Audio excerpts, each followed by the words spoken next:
Hello all, welcome back to our YouTube channel. నా YouTube ఛానల్ని ఎవరైతే ఫస్ట్ టైం చూస్తున్నారో నా ఛానల్ అయితే సబ్స్క్రైబ్ చేసుకోండి. అలాగే ఈ వీడియో లాస్ట్ వరకు చూడండి, స్కిప్ చేయకుండా. మీకు ఖచ్చితంగా యూస్ఫుల్ అయ్యే వీడియోనే ఇది. నచ్చితే ఒక లైక్ ఇవ్వండి. ఈ మధ్య కాలంలో చాలా మందికి ఉన్న సమస్య ఎయిర్ ఫాల్ అండ్ డాండ్రఫ్ అనమాట. దానికి ఒక మంచి సొల్యూషన్ ఉంది నా దగ్గర. నేనైతే రీసెంట్గానే ఒక 2 months బ్యాక్ నుంచి ఈ ఆయిల్ అనేది యూస్ చేస్తున్నాను. నాకు ఇది రిజల్ట్ చాలా బాగా కనిపించింది, అందుకే మీతో షేర్ చేస్తున్నాను. మీరు కూడా తప్పకుండా ట్రై అయితే చేసి చూడండి. అన్ని న్యాచురల్ ఇంగ్రీడియంట్స్, హెర్బల్ ఆయిల్ అన్నమాట.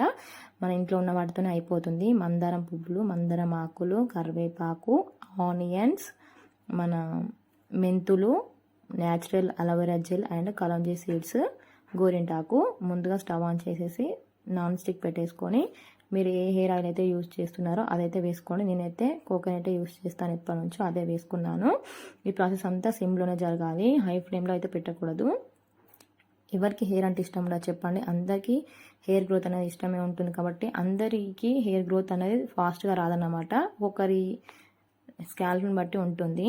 అది హీట్ అయ్యాకనైతే, ఆయిల్ హీట్ అయ్యాకనైతే ముందుగా కలంజీ సీడ్స్ అయితే వేసుకున్నాను నేను. అవి మంచిగా కొంచెం మరిగిన తర్వాత ఆయిల్ తర్వాత మళ్ళీ మెంతులు వేసుకున్నాను. మెంతులు వేసుకొని మంచిగా అవి ఫ్రై అయిన తర్వాత కరివేపాకు అయితే వేసి మంచిగా కలుపుకున్నాను. అవి మొత్తం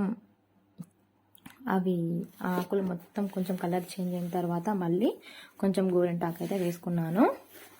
అవి మొత్తం క్రిస్పీ కావాలన్నట్టు ఈ ప్రాసెస్లో మనం చేసేది మొత్తము ఈ ఆకులు కానీ మందారం పువ్వులు ఇవన్నీ మొత్తం క్రిస్పీగా అయ్యే వరకు ఈ ప్రాసెస్ అయితే మనం చేసుకోవాలి. తర్వాత మందారం పువ్వులు వేసుకొని మంచిగా కలుపుకోవాలి. అవి కొంచెం క్రిస్పీ అయిన తర్వాత మందారం ఆకులు వేసుకోవాలి. మందారం ఆకులు వేసుకొని మంచిగా కలుపుకున్న తర్వాత ఆనియన్స్ కూడా వేసుకొని మంచిగా కలుపుకోవాలి. తర్వాత న్యాచురల్, నేనైతే కలబంద నుంచి తీసుకున్న ఇదైతే వేసుకుంటున్నాను గుజ్జు. మీరు కూడా ఇదే వేసుకోండి, న్యాచురల్ ఉంటుందన్నమాట.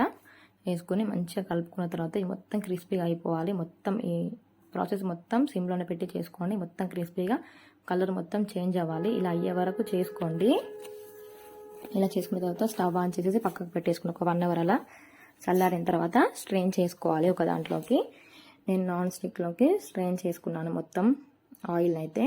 స్ట్రెయిన్ చేసుకున్నాక అందులో నేనైతే మొత్తం వడగట్టేసుకున్నాను. మొత్తం స్ట్రెయిన్ చేసి ఒక దాంట్లోకి తీసుకున్న తర్వాత దాంట్లో నా దగ్గర కొంచెం ఉన్న క్యాస్టర్ ఆయిల్ అయితే యాడ్ చేశాను. మీ దగ్గర ఉంటే చేసుకోండి, లేకపోతే లేదు. కానీ ఈ ఆయిల్ అప్లై చేసినప్పుడల్లా కొంచెం గోరువెచ్చగా చేసుకొని స్కాల్ప్కి అయితే అప్లై చేసుకోండి. రూట్స్ నుంచి మంచిగా అప్లై చేసుకోండి. నేనైతే వీక్లీ 2 అట్లా పెట్టుకుంటాను హెయిర్కి ఆయిల్ అనేది. రిజల్ట్ అయితే చాలా బాగుంటుంది. మీరు యూజ్ చేశాక నాకు కామెంట్ సెక్షన్లో కామెంట్ చేయండి మీ హెయిర్ గ్రోత్ అనేది ఎలా ఉందో. నాకైతే చాలా బాగా వర్కౌట్ అయింది. మీకు వర్కౌట్ అవుతుందని నేను వీడియో చేస్తున్నాను. ఖచ్చితంగా వర్కౌట్ అవుతుంది. ట్రై అయితే చేసి చూడండి. అన్ని న్యాచురల్ ఇంగ్రీడియంట్స్తోనే కాబట్టి ఖచ్చితంగా ఒకసారి ట్రై అయితే చేయండి. ఇలా నేను మొత్తం స్ట్రెయిన్ చేసుకున్న తర్వాత ఒక ప్లాస్టిక్ బాక్స్లోకి అయితే వేసుకున్నాను. చూడండి, కలర్ అయితే ఇలా వచ్చింది. స్మెల్ కూడా బాగానే ఉంటుంది, అంత ఘోరంగా అయితే ఏమి ఉండదు. బాగుంది. ఇలాంటి వీడియోస్ కోసం నా channel like and share and subscribe చేసుకోండి. Thank you for watching.